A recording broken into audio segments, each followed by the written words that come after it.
Satu kata buat Polda Jabar, pengecut. Segitu paniknya sampai kompak gak hadir. Ini kepolisian ya, mudah-mudahan kalian merekam ya. Mudah-mudahan kepolisian itu menangkap yang namanya kakaknya Pina.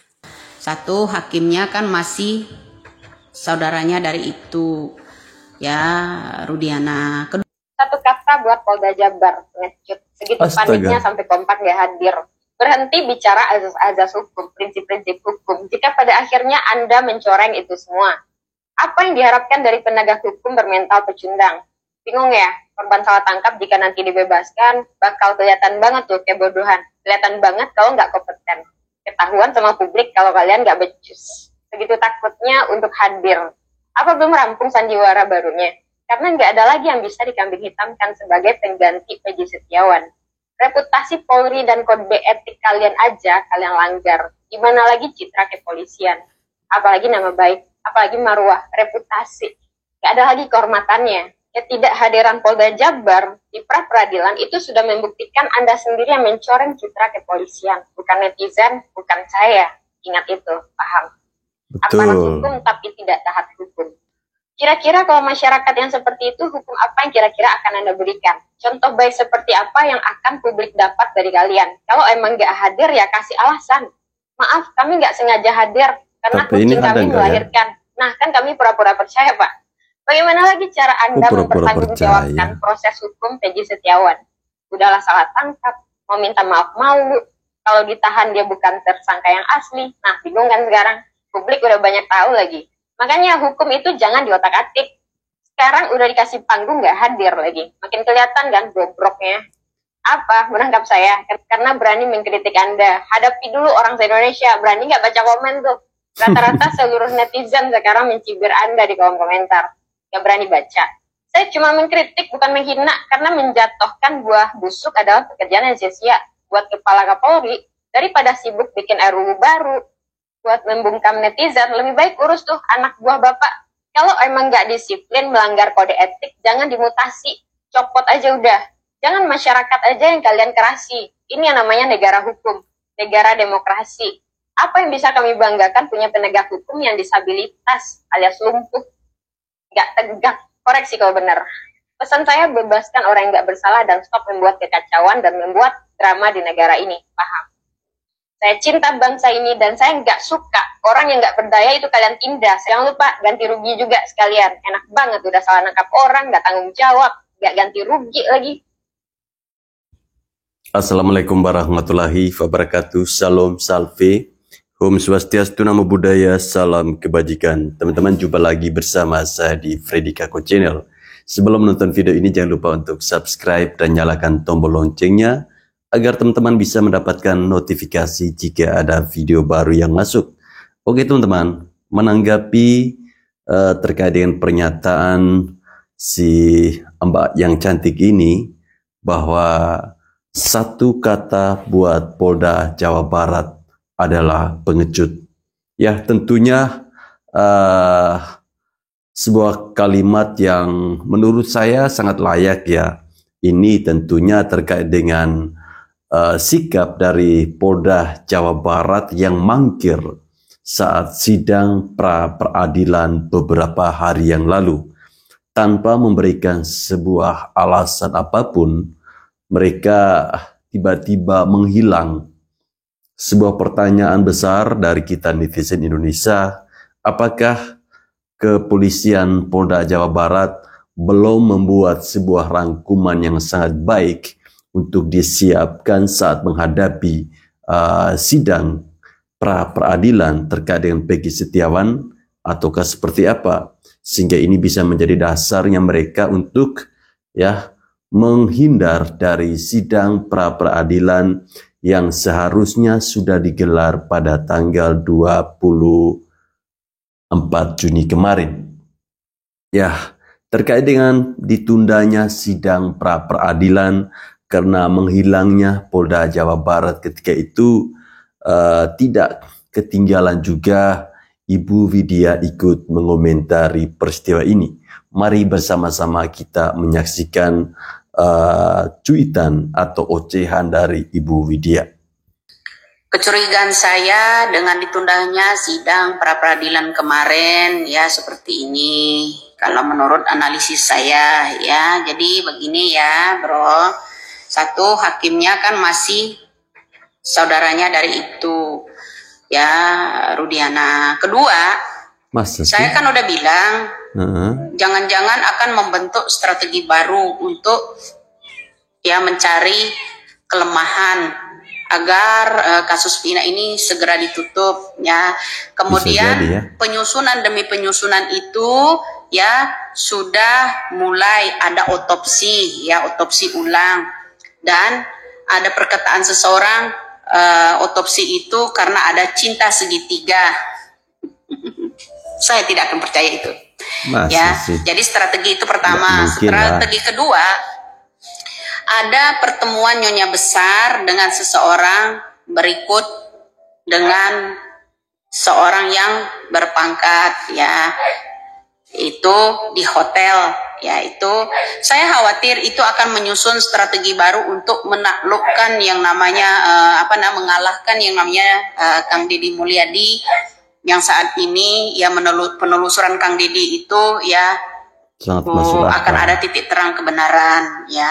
Jadi para pelaku-pelaku itu tangkap pontang-panting. Setelah itu kan saya bilang penundaan tersebut ada seseorang ya meninggalkan Cianjur ya, mungkin lagi berkunjung ke rumah paman ya, menceritakan tersebut ya.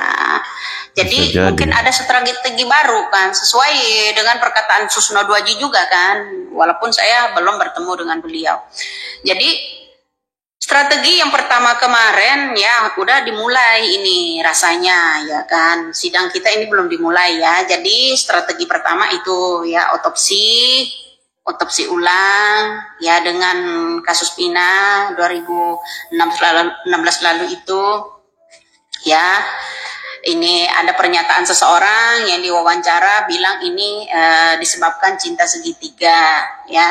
Kedua ya, agar menyelamatkan itu Rudiana, pernyataan tidak ada pelanggaran tentang etik dan tidak menyembunyikan sesuatu itu ya. Terserah pendapat Anda seperti apa. Ketiga, kemarin ada Nyonya Besar sedang ke hotel bertemu dengan seseorang ya. Siapa Nyonya Besar itu? Lagi rapat-rapat bertemu dengan sama-sama Nyonya, sama-sama orang-orangnya suami berpangkat-pangkat ya. Ini ada pertemuan di hotel ya, tidak perlu saya sebutkan hotel mana, hotel mana ya, intinya seperti itu. Nah apa yang saya khawatirkan bro, ini strategi ini akan menghancurkan penyidikan yang namanya Kang Deddy kemarin, penelusuran Kang Deddy kemarin. Pak RT-nya akan berkata yang sejujur-jujurnya ya kan, udah dibawa, dilaporkan di situ, udah kelihatan sama mereka. Mereka ini lagi memantau Kang Deddy Mulyadi ya. Mereka lagi memantau Kang Deddy Mulyadi. Saya sangat khawatir dengan Kang Deddy ya. Kang Deddy juga akan maju ke gubernur ya. Dianggap membahayakan ya, ini Kang Deddy ya. Nah, strategi-strategi yang akan dibuat ini setelah pertemuan, ini kekhawatiran saya juga ya bersama orang tersebut ya. Ada juga ya teman kita juga sama ya pendapatnya. Jadi saya khawatir dengan Kang Deddy aja ya saat ini ya. Karena apa? Di depan hakim dan di umum nanti persidangan akan dikalahkan Kang Deddy itu. Jadi kalian masih ingat nggak kata-kata dari pengacara? Walaupun Kang Deddy ya terjun ke lapangan, Widya ngomong begini ya kan, nggak akan bisa ya. Salah satunya Bapak Jokowi membentuk tim independen khusus atau ke lembaga, diarahkan ke lembaga atau sampai ke komisi DPR ya. Jadi saya tuh khawatir banget dengan yang namanya Kang Deddy karena dia selalu dipantau ya, dipantau. Begitu juga dengan Widya, sudah mulai dipantau ya. Jadi kalian hati-hati Kang Deddy ya. Terutama jaga-jaga diri Kang. Berkas-berkas Kang Deddy juga jangan sampai Kang Deddy sendiri yang pegang ya. Jadi ada orang khusus yang rahasia memegang orang tersebut. Kemudian bagi Pak RT yang dibawa Kang Dedi itu harus dikawal benar-benar. Ya ini ada unsur, menurut saya ini ada unsur nanti untuk mengalahkan Kang Dedi di pengadilan. Ya kemudian agar kenapa ya orang-orang tersebut cepat menutup. Jadi wajarlah kemarin ada pengacara yang lempem tentang kasus ini, kemudian dia mengarahkan Kang Dedi, Widya itu tidak bisa katanya menyelesaikan ini. Ya betul, karena apa? Karena ada strategi baru. Sidang pertama ada ditunda. Ya sidang pertama ada ditunda. Kemudian ada pertemuan nyonya besar dengan seseorang, dengan jenderal juga, ya itu ya. Jadi menurut saya penyusunan terbaru ini akan membahayakan Kang Dedi, ya itu satu. Kedua lagi tadi ya kan udah dimulai strategi yang berikut, ya kan udah mulai otopsi ulang, kemudian dinyatakan itu perselingkuhan, apa namanya, cinta segitiga istilahnya kan situ kan. Udah ada kan keterangannya tadi. Semakin hari semakin aneh ya. Kekhawatiran saya hanya Kang Dedi aja, ya. Terus kemudian saya khawatir juga dengan Pak RT. Kalau Pak RT itu udah mulai apa namanya akan menguak ya dengan istrinya, akan menguak dengan sejujur-jujurnya. Hati-hati makanan, ya makanan, minuman, ya untuk apa namanya dikonsumsi ya. Jangan menerima itu dulu dari orang-orang lain. Ya selain itu pemberian Kang Dedi atau hati-hati Kang. Ya saya takut ini nanti Kang Dedi jadi Munir. Ya Kang, ini bisa orang jadi. Lawannya Kang Dedi ini nggak main-main Kang, jenderal. Ya lawannya Kang Dedi ini keluarganya jenderal. Iya Kang. Jadi saya harap Kang Dedi baik-baik aja ya. Di sana hati-hati buat Kang Dedi ya, karena Kang Dedi lagi dipantau saat ini. Karena Kang Dedi besok akan menghadapi sidang. Salah satu strategi itu akan mengalahkan Kang Dedi di depan pengadilan besok. Saya sangat-sangat khawatir itu. Ya bro, jadi saya mohon doa untuk Kang Dedi. Ya semoga baik-baik aja. Amin, jadi amin. Wajar ya kalau yang namanya orang kemarin melempem ya tentang kasus ini, malah yang dihajarnya Widya. Kita akan kasih pelajaran Widya dan sebagainya. Kemudian keluarga Pina juga udah takluk kan. Ya takluk lah agar tidak berkata apa-apa, agar diam, bungkam, jangan bicara apa-apa. Itu yang penting istilahnya dirantai lah ini keluarganya Pina. Ya udah dirantai, udah ditaklukkan sebelumnya. Jadi kemudian pengacara yang hebat dia melontarkan kata-kata maupun Deddy Mulyadi, Widya itu tidak akan bisa. Salah satu yang bisa menyelesaikan adalah periksa Ibtu Rudiana dan ini. Nah ternyata kan saya bilang persidangan ditunda kemarin, ya kenapa? Lah itu khawatir saya dengan pembentukan strategi baru. Ya strategi ini membahayakan Kang Dedi, ya Kang Dedi. Ya saya hanya itu aja sih ya kekhawatiran saya buat Kang Dedi. Jangankan Kang Dedi ya sedang dipantau sekarang ini ya oleh keluarga seseorang. Jadi termasuk saya. Ya yang sedang dipantau ya. Jadi benar apa kata mantu itu ya, lagi diamati, lagi dipantau ya, nggak hanya saya saja. Jadi Kang Dedi juga ya lagi dipantau. Kemarin ada nyonya besar yang bertemu masalahnya ya, ada pertemuan di hotel kemarin ya, nyonya besar bersama orang yang pangkatnya tinggi ya. Jadi begitu bro, hukum kita ya kasus Pina ini tidak akan terselesaikan seperti yang katanya Hotman Paris itu. Ya Hotman Paris bilang kecuali ada pembentukan tim independen pemeriksaan untuk Ibtu Rudiana diarahkan ke Bapak Jokowi ya, Bapak Jokowi agar menginstruksikan itu. Saya rasa mungkin juga bisa ya Presiden melindungi orang itu karena dia orang yang berbahaya juga ya. Ya jadi kekhawatiran saya untuk Kang Dedi aja saat ini ya. Selalu dipantau Kang Dedi saat ini karena penelusurannya mendekati kebenaran. Jadi Kang Dedi hati-hati, hati-hati doakan Kang Dedi saat ini ya, semoga selamat. Amin.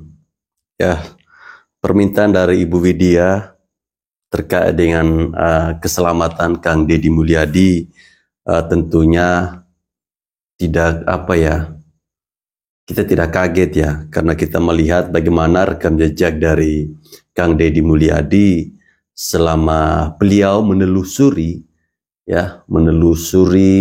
segala perkara ini, proses perkara ini, perjalanannya perkara ini yang menurut kita sangat bertele-tele. Kang Deddy Mulyadi bahkan dari rumah ke rumah menemui orang tua pelaku yang saat ini sedang berada di dalam penjara, kemudian menemui para saksi dan membujuk para saksi yang dulunya berbohong agar bisa membicarakan sebuah kebenaran, fakta-fakta yang sesungguhnya. Ya, saat ini katanya Kang Deddy Mulyadi sedang mengikuti ada ikut pilgub di Jawa Barat. Tentunya akan ada bentrok di sini antara pendukungnya atau lawannya. Ya, juga Pak RT yang pada akhirnya sudah ditemukan posisinya, dan itu sudah dibujuk oleh Kang Deddy agar di persidangan nanti bisa membuka semua kebenaran itu sendiri. Ya, memang tidak heran ya teman-teman, kalau kita lawan yang kita hadapi itu adalah orang-orang yang mempunyai jabatan. Itu butuh sebuah keberanian khusus agar bisa menghadapi orang-orang pecat dan orang-orang bajingan seperti itu. Saya yakin atas izin Tuhan bahwa proses hukum atau kasus Vina Cirebon ini bisa terselesaikan dan akan segera mendapatkan siapa sesungguhnya DPO yang selama ini dicari-cari oleh pihak kepolisian. Ya, Tuhan tidak diam, Tuhan tidak tidur. Tuhan tentunya mendukung kebaikan-kebaikan yang dibuat oleh orang-orang titipan Tuhan. Halo, assalamualaikum. Netter yang sama seperti aku mendukung Peggy Setiawan untuk bebas. Ini ada berita nih ya, konten atau informasi ya. Apa tuh, Mbak? Dari Kang Deddy Mulyadi.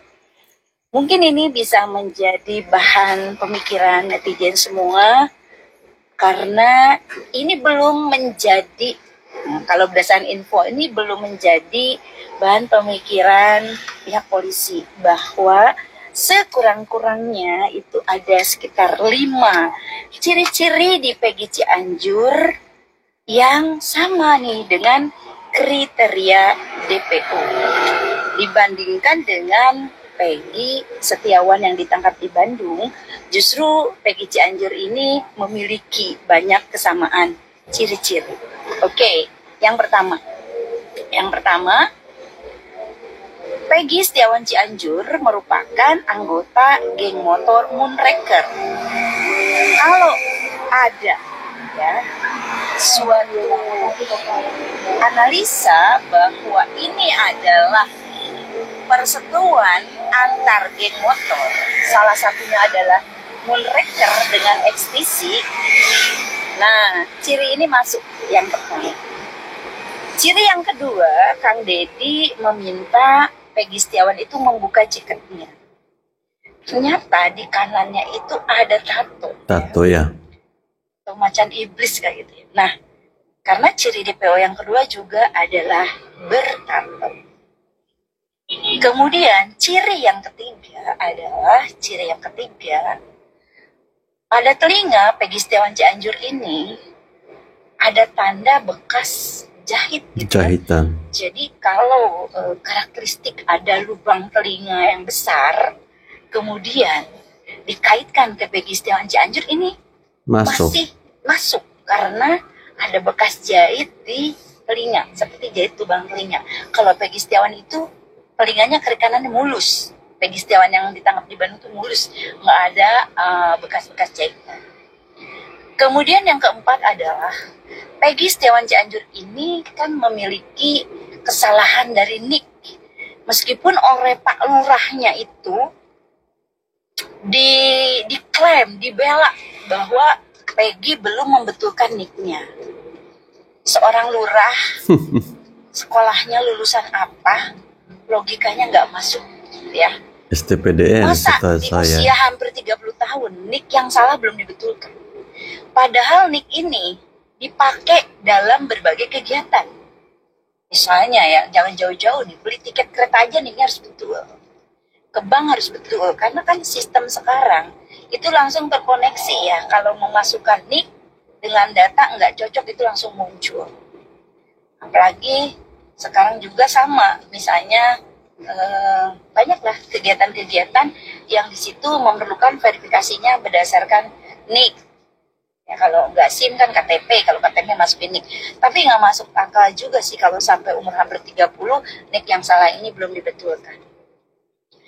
Kemudian yang kedua, di akte kelahiran Peggy Cianjur juga ini ada kesalahan juga loh. Di sana di aktenya tertera Peggy Setiawan itu seorang perempuan. Itu juga kata Pak Lurah belum dibetulkan.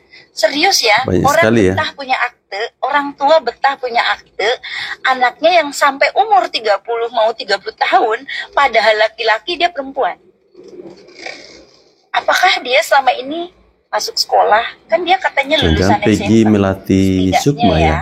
Ketika masuk sekolah itu kan butuh juga verifikasi dari akte, atau mungkin ada kebutuhan-kebutuhan lain yang harus melampirkan akte kelahiran. Serius ya Pak Cecep, sampai umur anaknya 30 tahun kesalahan NIK dan di akte tertera perempuan Bapak belum betulkan. Ini terkoreksi malah oleh Kang Deddy setelah umur si Peggy itu hampir 30 tahun. Nah itu baru 5 ya, itu baru 5. Belum mungkin nanti ada kesamaan-kesamaan lain dan kejanggalan ya. Misalnya kayak Peggy Setiawan Cianjur menggunakan cincin blue sapphire yang kalau disama-samakan dengan harga yang tertera di website blue sapphire itu hampir 700 juta. Harus dikatakan itu titipan. Ya. Nah, banyak pokoknya. Nah, saya mengajak netizen untuk menjadi bahan berpikir agar semangat. Jadi ketika kita mendoakan semoga Peggy tetap bebas, lewat kiri. Ketika Peggy Setiawan biar cepat bebas, Allah mudahkan jalannya untuk bisa bebas. Amin. Nih, hati kita semangat nih kalau tahu memang ada sedikit banyak karakteristik atau ciri-ciri Peggy Setiawan Cianjur yang justru lebih banyak masuk nih berkaitan dengan DPO dibandingkan Peggy Setiawan yang ditangkap di Bandung. Itu saja untuk semuanya. Selamat berpikir, selamat pagi, selamat akhir pekan, sukses selalu. Yuk langitkan doa-doa kita biar Peggy Setiawan tetap cepat bebas. Terima kasih. Assalamualaikum warahmatullahi wabarakatuh. Waalaikumsalam. Ya, berdasarkan ciri-ciri kalau memang benar ya bahwa ciri-ciri dari DPO yang tertera pada BAP yang menurut informasi katanya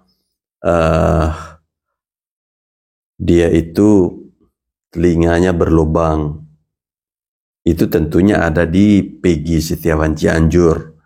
Kemudian yang katanya ya pelakunya ini adalah geng motor. Itu sesuai bahwa si Peggy Setiawan Cianjur ini adalah anggota geng motor Monreker. Seharusnya pihak kepolisian itu mencari tahu terlebih dahulu di situ. Ya, apakah benar geng motor Monreker ini terlibat kasus Vina Cirebon? Kemudian ada kejanggalan terkait dengan NIK yang tidak sesuai, ada jenis kelamin yang tidak sesuai pada akte kelahiran. Sebenarnya sudah sangat jelas ya, seharusnya Peggy Cianjur ini bisa langsung ditetapkan sebagai tersangka. Tapi pertanyaannya kenapa kepolisian dalam hal ini Polda Jawa Barat nampak terkesan sangat lemah dan terlihat seperti pengecut karena tidak berani menangkap Peggy Setiawan yang ada di Cianjur. Mereka menyampaikan ketika itu bahwa selama 8 tahun mereka tidak tidur. Selama 8 tahun mereka mengumpulkan nama-nama Peggy Setiawan. Lalu dari 8 tahun itulah mereka menemukan Peggy Setiawan yang mereka tangkap di Bandung, yang merupakan anak dari seorang biasa-biasa saja, bukan orang yang beradab ya. Bahkan di tahun 2016 kepolisian pernah menggeledah rumahnya Peggy Setiawan, tetapi tidak mempunyai bukti kuat. Anehnya setelah 8 tahun baru mereka menetapkan Peggy Setiawan ini sebagai tersangka. Ya, sebenarnya cukup banyak. Persoalannya sekarang, berani nggak kepolisian Polda Jawa Barat untuk mengungkapkan kasus ini? Bongkar yuk tentang Kapolda Jabar. Kapolda ini Jabar ini teriak-teriak nih bahwa pengacaranya Peggy sama keluarganya menindas saksi. Saksi yang mana harus ditindas? Hah? Jadi yang mau dibayar saksi yang mana? Jangan terlalu bikin hoak. Dari kinerja kalian aja nggak beres, kalian mau bikin hoak lagi. Saksi yang mana sih? Aep yang nggak bermutu itu. Saksi Aep mudah banget dipatahkan. Siapa lagi saksinya? Pak RT. Pak RT sudah disembunyikan sama anaknya. Wartawan udah paham di mana, makanya wartawan tuh udah nyerang tuh, nyarinya udah ketemu tempatnya di mana. Hati-hati lu. Saksi yang mana? Keluarin. Berani nggak? Saksi yang mana yang harus di ini? Si Pak RT itu sama anaknya. Ayo coba. Berani nggak lu ngeluarin kalau memang itu fakta yang kamu omongin? Ayolah. Sekelas Kapolda Jabar bikin hoak. Memalukan. Ya kan? Janganlah kamu bikin ini. Keluarin kalau memang ada saksi yang kamu omongin itu. Jangan netizen ini bikin omongan yang enggak loh tentang kamu. Kalau memang benar ada saksi yang mau disogok sama keluarganya korban, pelaku yang sekarang kan pelaku mereka itu, ya kan? Peggy itu kan Peggy itu terduga. Yang di penjara itu kan semuanya dibilang pelaku kan? Padahal mereka kan bukan pelaku. Ayo, yang mana? Kasih tahu dong, Selawaras. Itu yang di Cianjur tuh, Mbak. Itu yang dimaksudkan oleh Polda Jawa Barat. Mungkin ya. Karena tidak mungkin kalau para keluarga dari pelaku ini ya, itu menyogok. Itu tidak mungkin. Karena hidup dari keluarga ini sangat amat susah. Jadi sebuah blunder yang menurut saya yang disampaikan oleh Polda Jawa Barat ini ya teman-teman. Ini kepolisian ya, mudah-mudahan kalian merekam ya ini saya ya, yang namanya lab saya ya. Mudah-mudahan kepolisian itu menangkap yang namanya kakaknya Pina. Kok begitu? Agar diminta keterangan ya, bahwa yang melaporkan Pina ada kecelakaan ke keluarganya itu adalah seorang pelaku. Itu kata-kata kakaknya Pina. Betul? Betul nggak? Betul kan? Nah, jadi sekarang ini kakaknya Pina dekat sama Putri, dekat sama yang namanya keluarganya Bupati, di mobil bareng, foto bareng, segalanya. Yang namanya kakaknya Pina katanya dia tahu ciri-cirinya, bahwa pelakulah yang melaporkan bahwa Pina itu ada kecelakaan. Nah, kok polisi masih bengong gitu loh? Masih bengong atas kata-kata kakak Pinanya sendiri. Kok masih bengong? Lagi tidur kali ya. Kan? Kok masih bengong? Jadi begitu, bro. Ya, kita harus menangkap yang namanya kakaknya Pina. Kata kakaknya Pina yang melaporkan bahwa Vina ada kecelakaan, itu adalah seorang pelakunya. Artinya kakaknya Vina ya tahu dong wajah orang itu kalau memang dia dilaporin itu seorang pelakunya. Ya, kalau kita mendengar pernyataan dari Ibu Widya ini ya teman-teman, terkait dengan ungkapan dari kakaknya Vina yang mengatakan bahwa pelakunya itu adalah orang yang pertama melaporkan kejadian ini. Dari video yang beredar, kalau kita merujuk pada pernyataan ini, artinya kita menunjuk pelakunya itu adalah Liga Akbar. Karena dari ceritanya Liga Akbar, dia yang pergi ke rumah keluarganya Vina memberitahukan bahwa Vina sedang berada di rumah sakit. Pertanyaannya, dari mana Liga Akbar mendapatkan informasi ini? Jawaban Liga Akbar ketika itu adalah dari temannya Eki yang namanya Ucil kalau saya tidak salah. Mungkin ada alias atau gimana, kita tidak tahu. Ya, kembali lagi bahwa kepolisian Polda Jawa Barat itu serius atau tidak mereka menangani kasus ini. Kalau misalnya benar ya mereka itu serius, seharusnya tidak harus menunggu sampai 8 tahun. Seharusnya tidak harus menunggu ada film yang sangat viral baru mereka mulai mencoba untuk menggali kembali peristiwa ini. Dan lucunya lagi, tadi ada perkataan dari Ibu Widya ya teman-teman, di video sebelumnya, kepolisian telah melakukan otopsi ulang dan mereka mengatakan bahwa peristiwa kematian Vina Cirebon itu karena adanya cinta segitiga.